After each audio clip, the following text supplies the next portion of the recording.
The snow fell in heavy blankets on Christmas Eve, the kind that turned the world into a photograph, beautiful and deadly at the same time. In the small town of Riverside, Pennsylvania, families gathered in their homes, wrapped in warmth and tradition, believing that this Christmas would be like every Christmas that had come before it.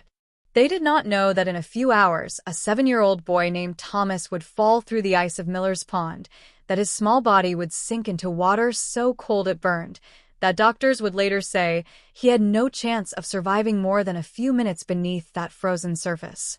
They did not know that Thomas would spend 55 minutes underwater in temperatures that should have stopped his heart permanently, that he would be pronounced clinically dead when rescuers pulled him from the water, that the doctors at Riverside Children's Hospital would gather around his body and begin whispering conversations about organ donation and funeral arrangements.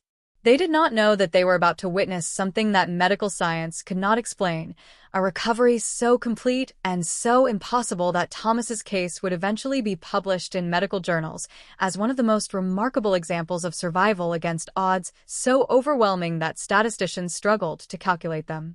But the story does not begin with the fall. It begins before, on a night when everything was still possible, when the future had not yet been written in ice and desperation. Thomas Murphy was born 7 years earlier on a spring day that his mother, Catherine, described as perfect. She had delivered him at exactly 9:47 a.m., and the moment the doctor placed him in her arms, she knew that her life had changed forever in a way she had never imagined possible. Thomas was healthy, normal weight, with a full head of dark hair and blue eyes that seemed to see beyond the room, beyond the hospital, into some vast future that Catherine could not yet comprehend. His father, Michael, stood beside the bed with tears streaming down his face, unable to speak, able only to stare at the tiny person who was his son and feel the weight of responsibility settle on his shoulders like a physical thing, something heavy and permanent that he would carry for the rest of his life. The years that followed were ordinary in the way that childhood is ordinary, filled with small milestones and everyday moments that seem unremarkable when they happen but become precious in retrospect. Thomas learned to walk at 13 months, to speak at 18 months, to read at 5 years old. He was a quiet child, observant, the kind of boy who noticed things that other people missed, who asked questions that made adults pause and reconsider what they thought they knew about the world.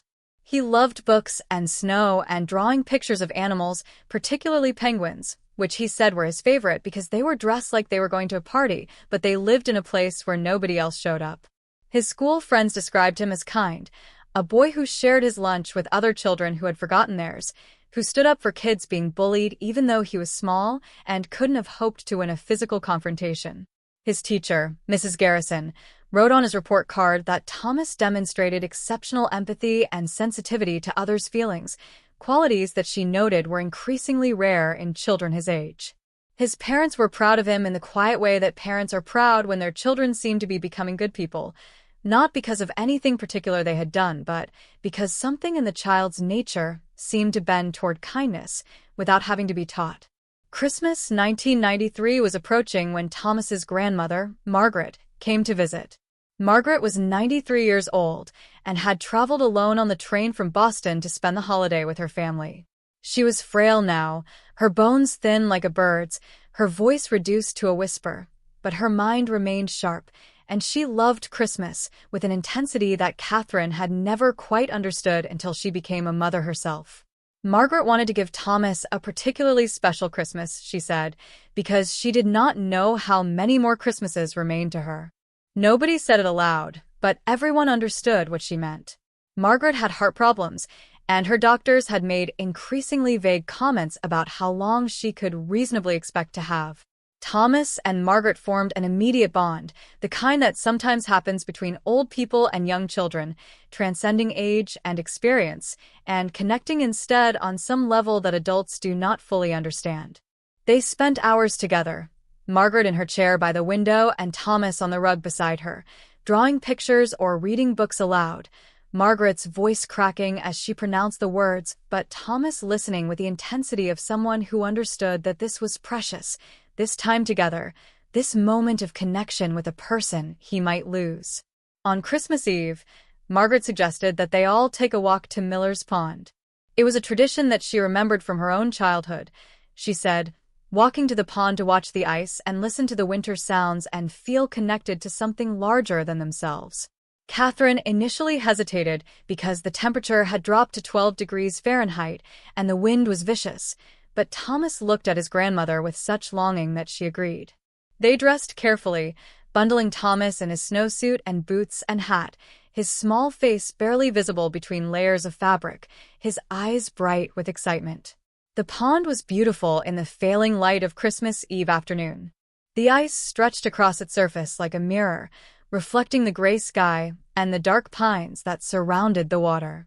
The snow on the ice was fresh and untouched except for the tracks of birds and small animals, and the world seemed somehow cleaned of all complications, reduced to essential elements, cold and silence, and white landscape broken only by the dark line of trees on the far shore.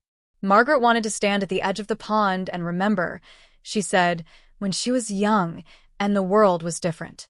Thomas ran ahead, excited by the openness of the frozen water, by the way sound traveled differently in the cold, by the simple joy of being a child in a beautiful place at the most wonderful time of year.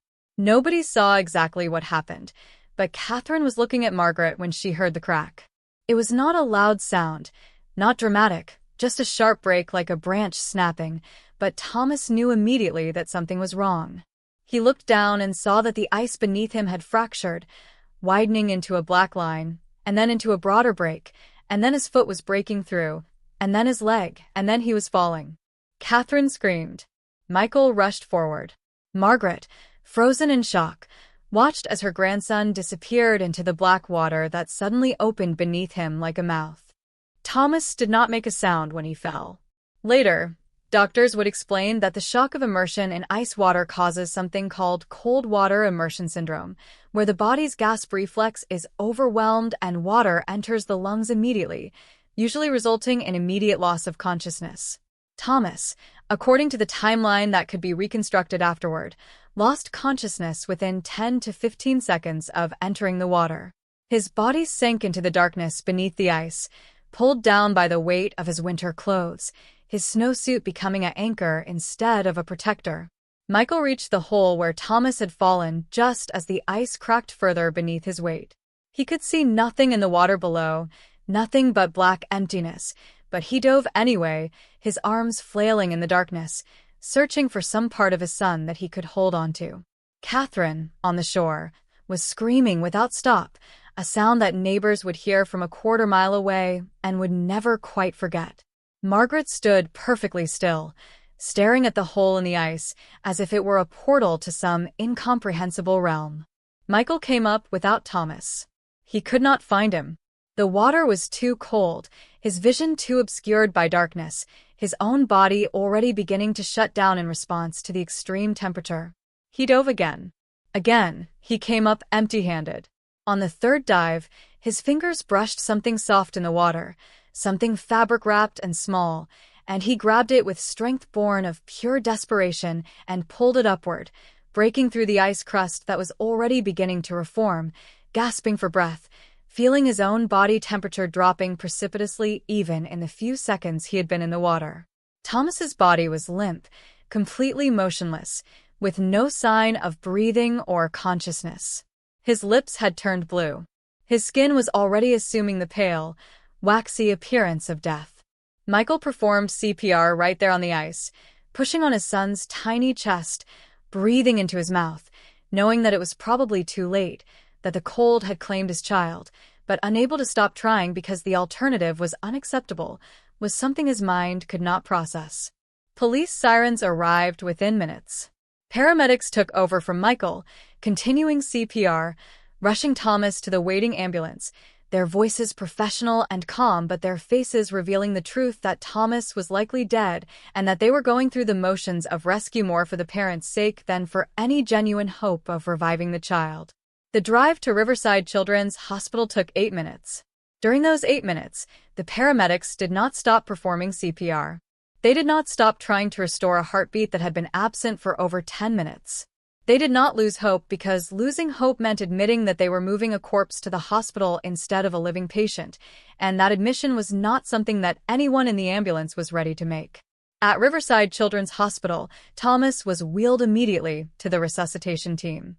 The lead physician, Dr. Margaret Chen, was a veteran of 1,000 emergencies, a woman whose calm demeanor and decades of experience had earned her the nickname Dr. Stone because nothing seemed to rattle her. But when she saw Thomas's body, when she learned that he had been in ice water for approximately 55 minutes before being pulled from the pond, when she calculated how long his body had been without oxygen, something in her expression changed. Dr. Chen ordered that the resuscitation continue, but her voice had taken on a quality of ritual rather than genuine medical intervention. The EKG showed flatline. The core temperature, taken rectally, registered 68 degrees Fahrenheit. The standard medical protocol was clear. Patients did not recover from this degree of hypothermia combined with this length of oxygen deprivation. In normal circumstances, the definition of death would already have been called, and the parents would be gently informed that their child was gone. But something made Dr. Chen continue. Something made her order that the body be warmed slowly, not quickly as would normally be the case, using a technique called extracorporeal rewarming that involved circulating blood through tubes to gradually raise the body temperature. Something made her refuse to give up even as the minutes ticked by with no change, no flicker of electrical activity, no sign that any part of Thomas's brain was still functioning. Michael and Catherine had been placed in a waiting room where they sat in numb shock. Michael kept repeating, "I couldn't find him. I couldn't find him," over and over like a prayer or an incantation. Catherine said nothing at all, had not spoken since the moment she saw her son disappear beneath the ice. Margaret sat between them, her 93-year-old hand gripping Catherine's hand so tightly that Catherine's circulation was being cut off, but Catherine did not move, did not try to withdraw, did not give any indication that she felt anything at all. In the resuscitation room, the minutes stretched into hours. The rewarming process continued at its deliberately slow pace, allowing Thomas's core temperature to rise in 1-degree increments, waiting for the moment when the heart might suddenly begin beating again on its own. This moment is what doctors call recovery, and what sometimes happens in cases of extreme hypothermia when the body has been preserved so perfectly by the cold that the brain remains undamaged despite the profound shock of oxygen deprivation.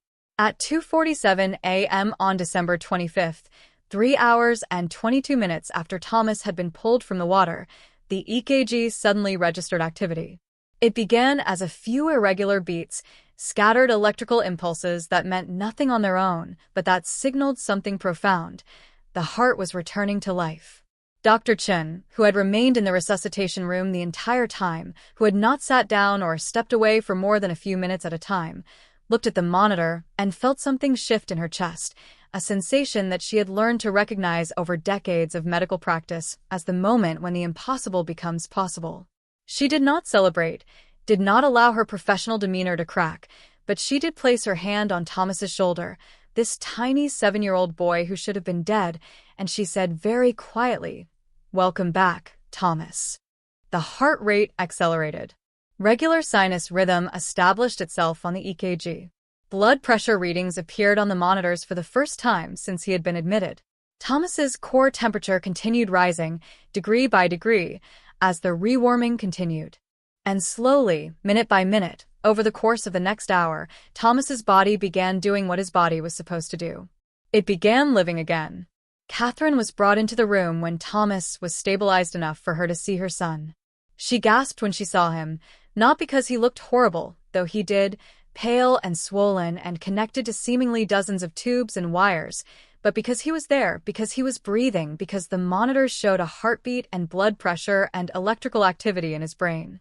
She took his small hand between both of hers and bent her head over it, and the sound that emerged from her was not a word but something deeper, something primal, a sound of thanksgiving and desperation, and the entire complexity of a mother's love compressed into a single moment.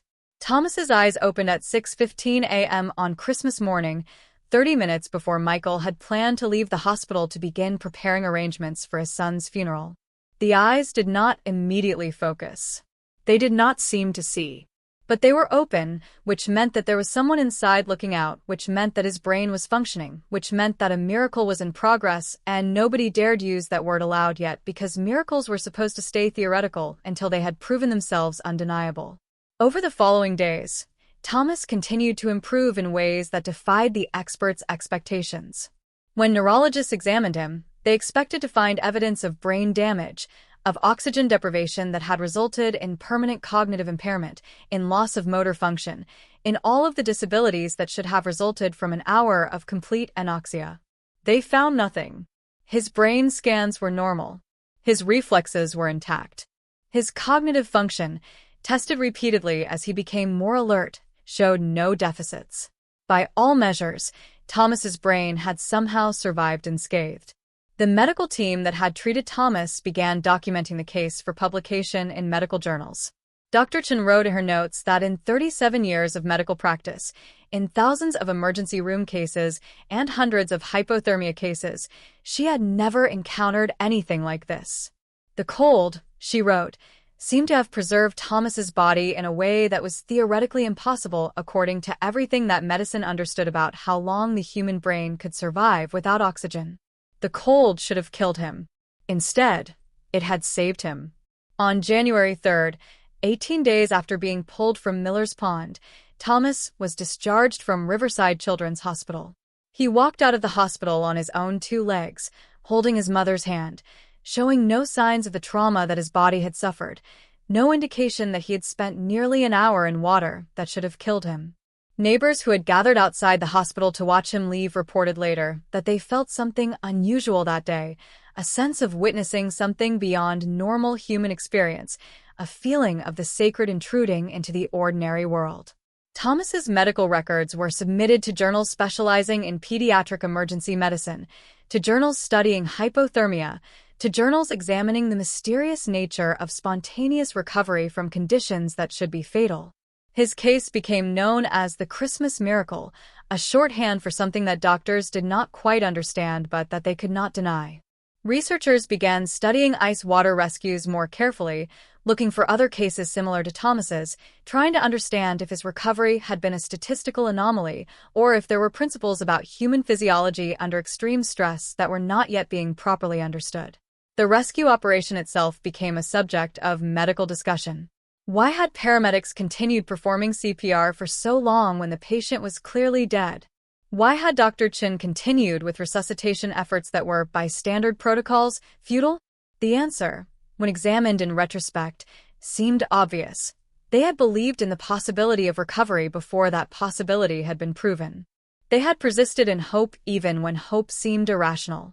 And that persistence had been justified in ways that transformed it from irrational optimism into genuine medical heroism. Thomas's grandmother, Margaret, did not survive to see him leave the hospital. She suffered a heart attack 3 days after Thomas's rescue and died peacefully in her sleep in the guest bedroom, as if she had been waiting only to know that her grandson would be all right before she allowed herself to let go. Her last words to Thomas, spoken on the day after his rescue when she was able to visit him in his hospital bed, were, "You have been given a gift. Make sure you use it." Nobody quite knew what she meant by that, but everyone understood that she was saying something important, something that went beyond the mere fact of physical survival. Thomas is 23 years old now, the original case from 30 years ago having become a permanent part of his life story, a defining moment that occurred when he was too young to fully comprehend what had happened to him. He became a doctor, inspired by the physicians who had saved his life, who had refused to accept death as inevitable, who had believed in the possibility of recovery when every rational calculation said recovery was impossible.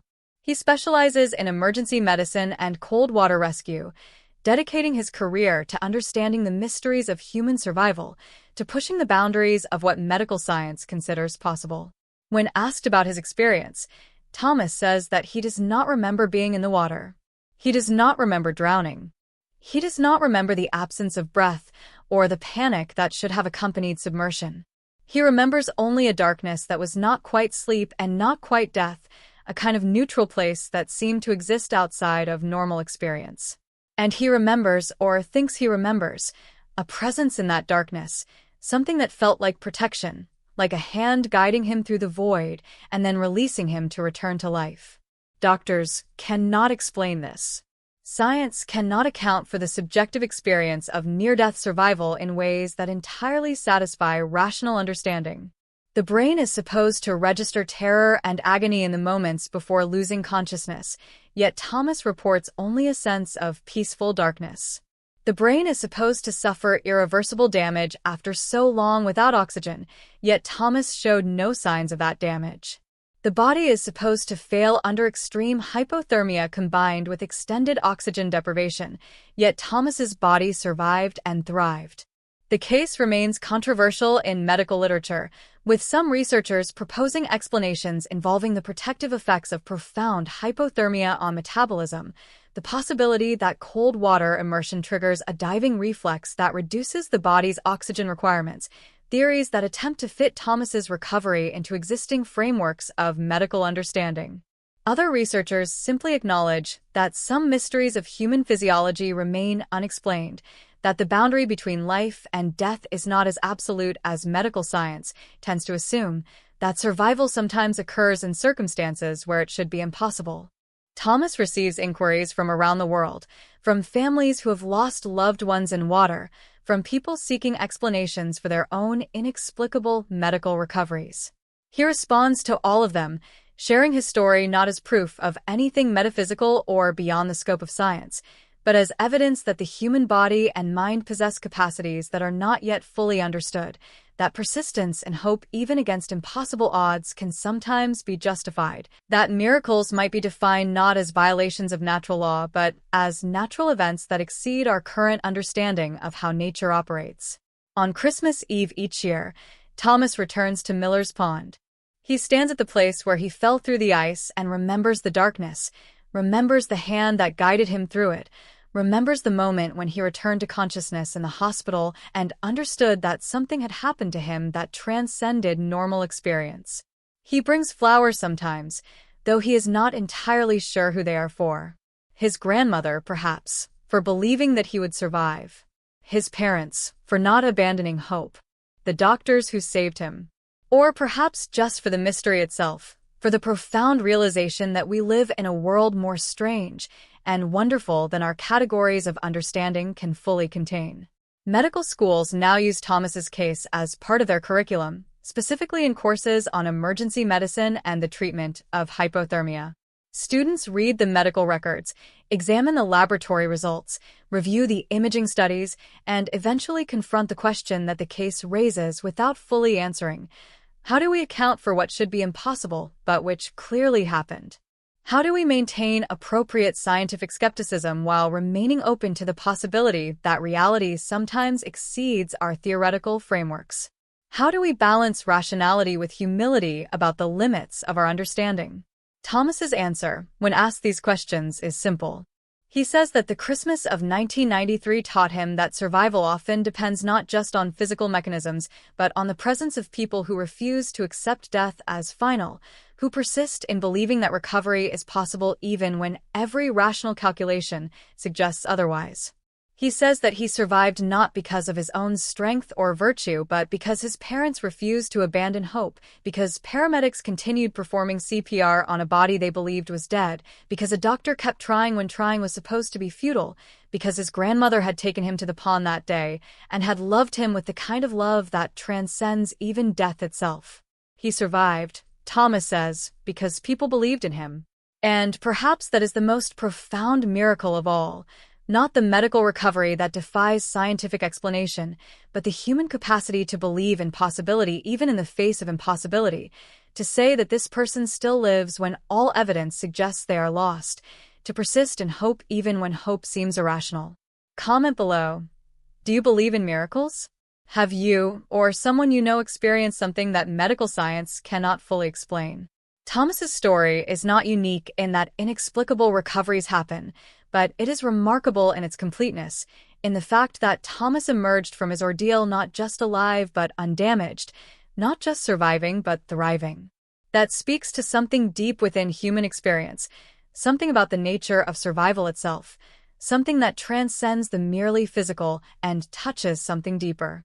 This is the story of the child who shouldn't have survived, the boy who fell through ice on Christmas Eve and came back from a darkness that should have been permanent. This is the story of what happens when people refuse to accept death as inevitable, when love persists even in the face of overwhelming loss, when the human capacity for hope and belief proves to be more powerful than any force that death can marshal against it. Remember Thomas Murphy this Christmas season. Remember the pond and the ice and the freezing water. Remember the paramedics and the doctors and the family that refused to let go. And remember that miracles, in the end, may not be supernatural events that violate the laws of physics, but rather the result of human beings choosing to believe in the possibility of recovery even when recovery seems impossible. This is December's brightest day, not because terrible things don't happen, but because even when terrible things happen, survival is possible. Hope is justified. And sometimes, inexplicably and magnificently, the impossible occurs. The Christmas miracle doctors can't explain. But they tried. And in trying, they saved a life. And perhaps that is miracle enough. The days following Thomas's discharge from the hospital were filled with a strange sort of normalcy that felt both wrong and necessary.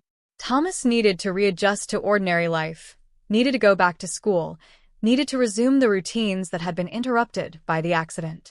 But everyone in his family knew that something had fundamentally changed, that they were not the same people who had existed before the fall, that they were inhabitants now of a post-miracle world where gratitude had become the primary emotional color and where every ordinary day seemed to be a gift rather than something that could be taken for granted.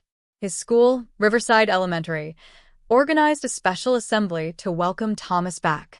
The gymnasium filled with children from every grade, all of them aware on some level that something extraordinary had happened, that one of their own had been pulled from the brink of death and returned seemingly unchanged.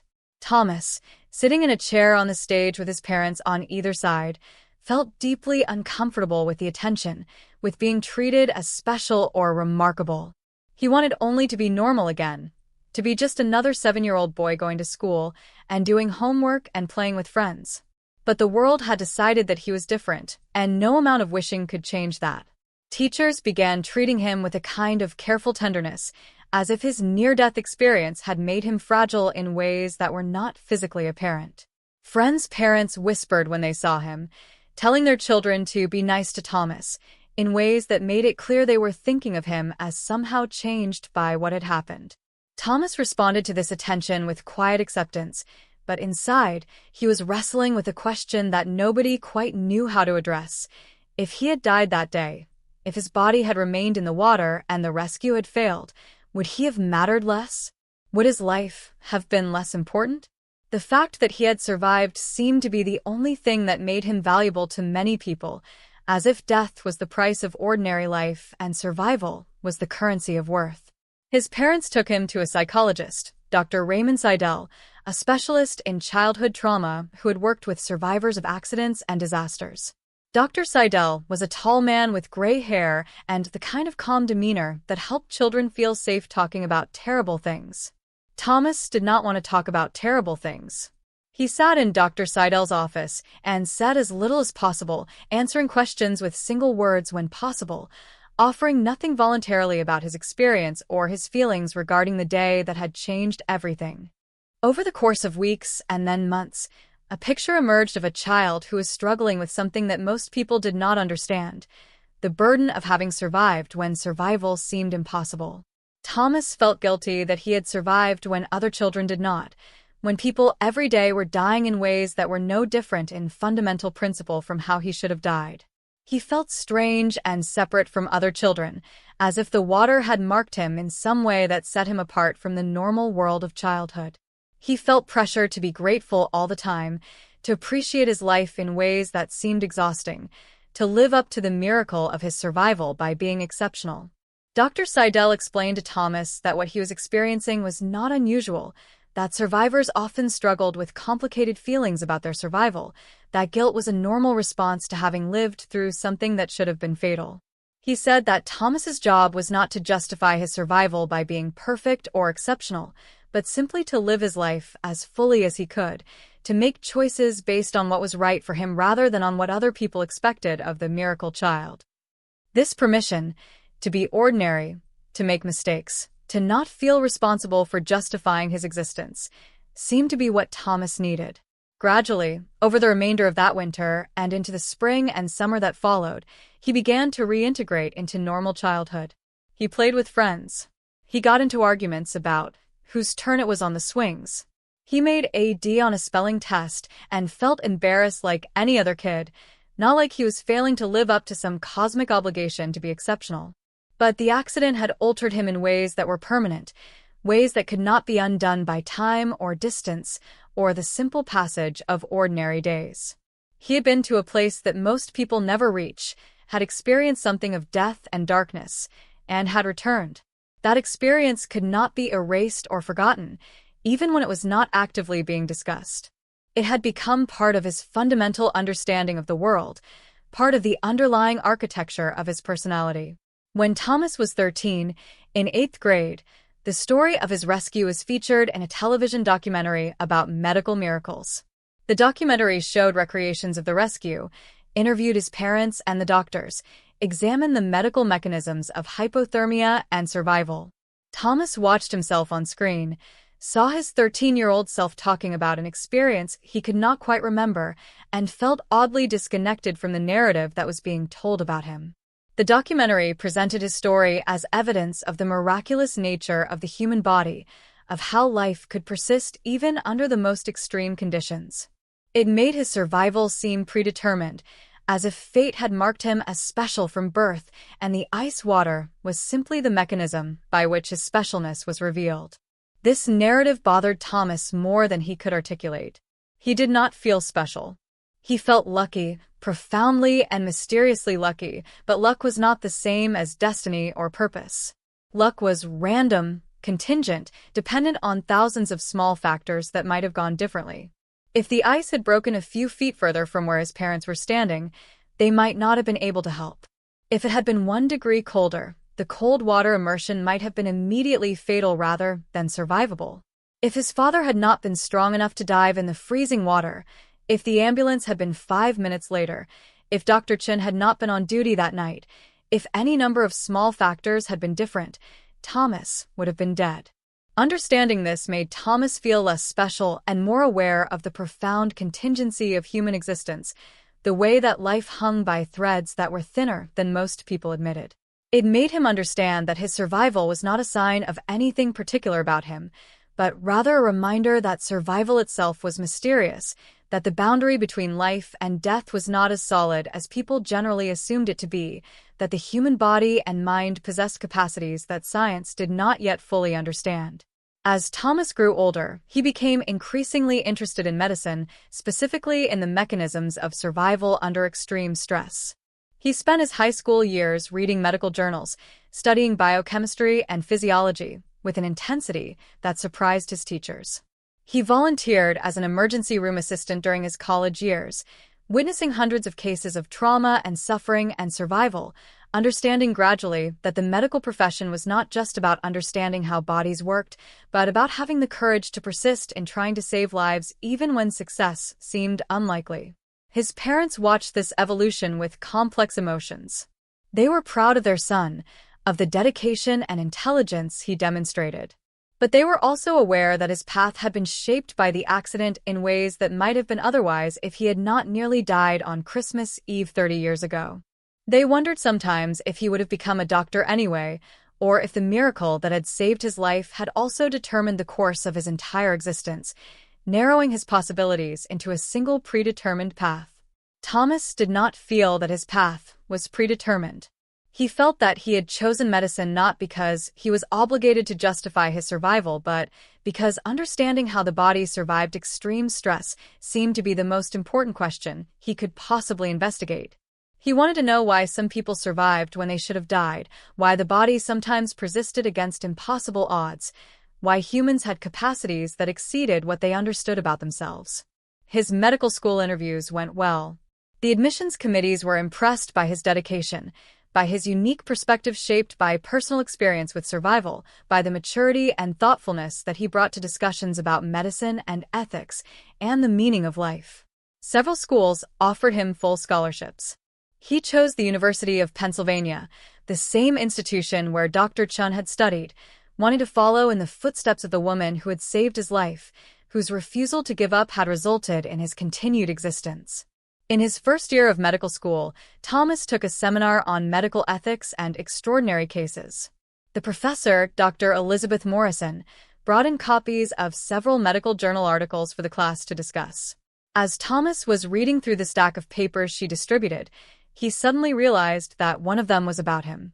It was the original case study of his rescue, published 30 years earlier in the Journal of Emergency Medicine, written by Dr. Chun herself. Thomas read his own case history with a strange sense of detachment. He was described in clinical language, his body's responses to extreme hypothermia catalogued and analyzed, his recovery presented as an exemplary case of spontaneous reanimation following profound cold water immersion.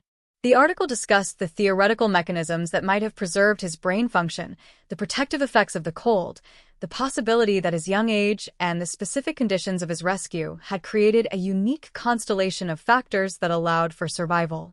But what the article did not capture, what no scientific language could fully convey, was the human dimension of his survival. It did not describe the desperation that his parents had felt, the belief that had motivated his rescuers to continue trying even when it seemed futile, the grandmother's love that had brought him to the pond that day, the doctor's refusal to accept death as inevitable. These factors were less quantifiable than core temperature and oxygen deprivation time, but they seemed in retrospect to be equally important to his survival. After class, Thomas approached Dr. Morrison and asked if he could meet with her privately to discuss the case study.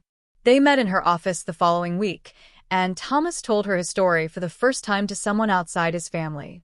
He talked about the ice and the darkness and the strange sense of being guided back to life.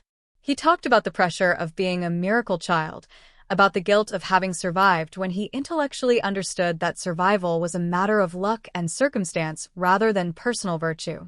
He talked about his journey toward medicine, about his attempt to understand the mystery of his own survival by studying how the human body persists under extreme stress. Dr. Morrison listened carefully and took notes, asking occasional questions that suggested she understood the complexity of what he was trying to communicate. When he finished, she set down her pen and looked at him for a long moment before she spoke. "Your survival," she said, "was the result of three things. First, the protective effects of profound hypothermia on your body's metabolic needs. Second, the courage and persistence of the people who refuse to give up trying to save you. And third, something that we cannot yet quantify, but which I believe is real, the power of human love and belief to persist even when hope seems irrational. Science can explain the first factor. Medicine can celebrate the second. But the third factor is perhaps the most important and also the most difficult to capture in scientific language."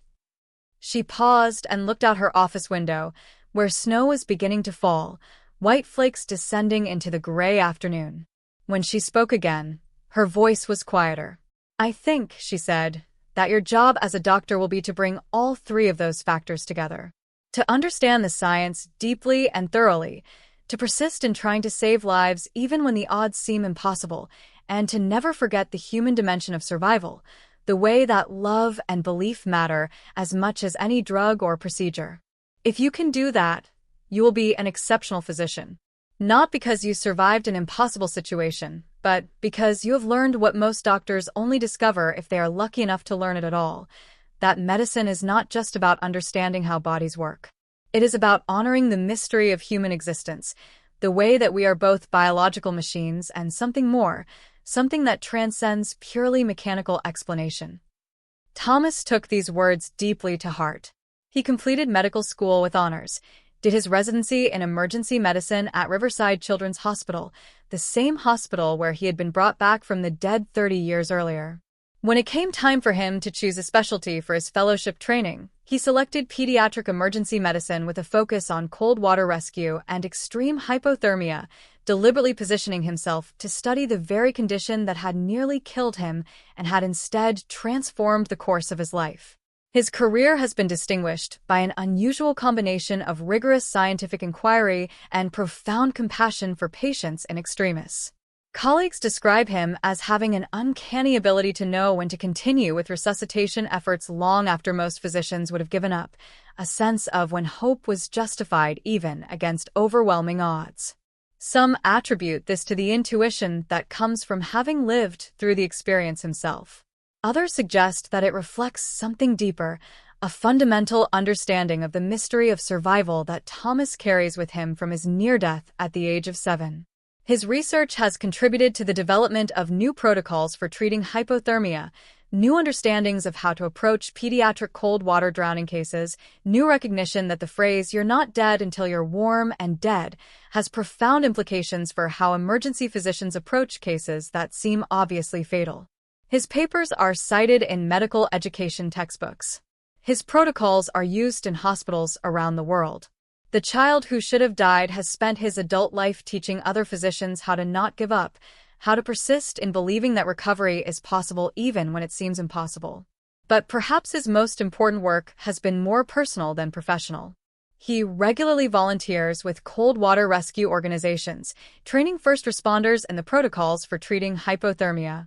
He gives lectures at medical schools about the importance of not accepting death as inevitable, about the ways that persistence and hope can sometimes justify themselves in ways that seem irrational until they actually result in miraculous recovery.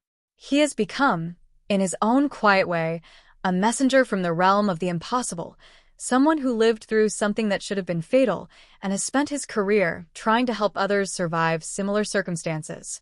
The medical community that had once debated whether his recovery was truly miraculous or merely a statistical anomaly has gradually come to accept that his case represents something real and important about human physiology and human resilience.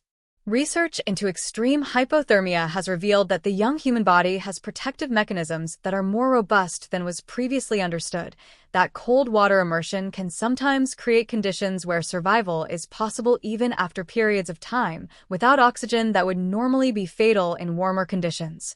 Thomas's case helped catalyze this research, provided the impetus for further investigation into the mysteries of human survival. His story has also become a touchstone for parents of children who have suffered near-fatal accidents or illnesses. Families who are told that their child has no chance of recovery, that death is inevitable, that hope is irrational, sometimes ask about Thomas's case, wondering if the miracle that happened to him might also happen to them. Thomas responds to these inquiries with careful honesty, explaining that his survival was indeed remarkable, that statistics suggest such recovery is extremely rare, that hope is justified, but that it must also be accompanied by realistic understanding of the odds. And yet, he also maintains that the impossibility of something is not the same as its being impossible, that statistical rarity does not mean an event cannot occur, that the history of medicine is filled with cases that should not have happened according to the theories that existed at the time, but which occurred nonetheless. He tells these families that they should advocate fiercely for every available treatment option, should refuse to accept death as inevitable until all possibilities have been exhausted, should believe that recovery is possible even when everyone is telling them it is not. His own parents, now in their 70s, speak of his survival with a sense of gratitude that has only deepened with time. Michael, Thomas's father, has become an advocate for water safety and cold water rescue training, using his son's near-death experience as motivation to teach others how to prevent similar tragedies. Catherine, Thomas's mother, founded a support group for families of children who have survived near-fatal accidents, recognizing that the emotional and psychological aftermath of miraculous recovery is something that parents often need help navigating. Margaret, Thomas's grandmother, lived another 15 years after the Christmas when he nearly died, long enough to see him graduate from college, long enough to see him enter medical school, long enough to know that the child she had loved so fiercely had indeed been given a gift in his survival and was using it to help others. When she finally died at the age of 108, the last thing she told Thomas was that she had always known he would survive, that she had felt it with absolute certainty even as they pulled his body from the water. "How could you possibly have known?" Thomas asked her, understanding that this was irrational, but wanting to understand anyway. "Because," Margaret said, "love is stronger than death. And the people in your life loved you too much to let you go." Thomas carries this understanding with him every day, into every resuscitation attempt, into every case where the odds seem overwhelmingly against survival. He tells his medical students that sometimes the science is not enough, that sometimes what is needed is the human refusal to accept defeat, the stubborn persistence in hope even when hope seems irrational. He tells them that this is not unscientific. This is the very foundation of medicine, the belief that human life is worth fighting for, that recovery is possible even in the most difficult circumstances, that miracles sometimes occur not because the laws of nature are suspended, but because the laws of nature are more complex and more wonderful than we yet understand. Thomas has never married and has no children of his own, though he has occasionally wondered if he should. He says that his work has become his life's purpose, that caring for the sick and injured feels like a sufficient legacy. But his colleagues sometimes notice that he treats his patients with a kind of tenderness and respect that suggests he recognizes something sacred in the act of survival, that he approaches each near-death case as if it were his own, as if he were once again that 7-year-old boy gasping for air after returning from darkness. This Christmas season, Thomas will return again to Miller's Pond, as he does every year. He will stand where the ice broke beneath him all those years ago, and he will remember. He will remember the darkness and the cold and the moment when everything changed. He will remember his parents' desperation and his grandmother's love, and the paramedics' persistence and the doctor's refusal to give up. He will remember returning from the brink of death to a life that he did not deserve but was given anyway, freely and completely. And he will acknowledge, as he does every year, the profound mystery of survival, the way that love and chance and human courage sometimes combine in ways that result in miracles. He will be grateful, as he has been grateful every day for the past 30 years, for the inexplicable second chance that was given to him, for the opportunity to spend his life helping others survive the unsurvivable. Thomas Murphy is a living reminder that miracles do happen, that the boundary between life and death is sometimes permeable, that human beings possess capacities for survival and for love that exceed what we usually imagine possible. His story is not unique in that remarkable recoveries occur, but it is remarkable in the completeness of his recovery, in the way that he emerged unchanged from an experience that should have changed him permanently. He emerged not just alive but whole, not just surviving but thriving, not just a miracle child but a doctor who has spent his life helping others achieve the miracle of survival. Comment below, what does it mean to be given a second chance? How do we honor the unexplained mysteries of human survival?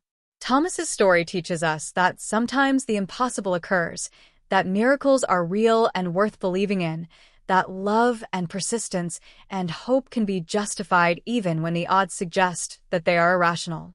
This is the story of the child who shouldn't have survived. This is the story of a Christmas miracle that doctors could not explain but could only accept and honor.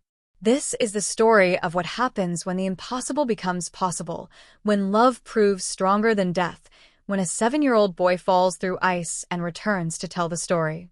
Remember this Christmas season that miracles are real. Remember that survival is sometimes possible even when it seems impossible. Remember that the human capacity for hope and belief can sometimes prove to be more powerful than any force that death can marshal against it. The Christmas miracle doctors can't explain, but they honored it.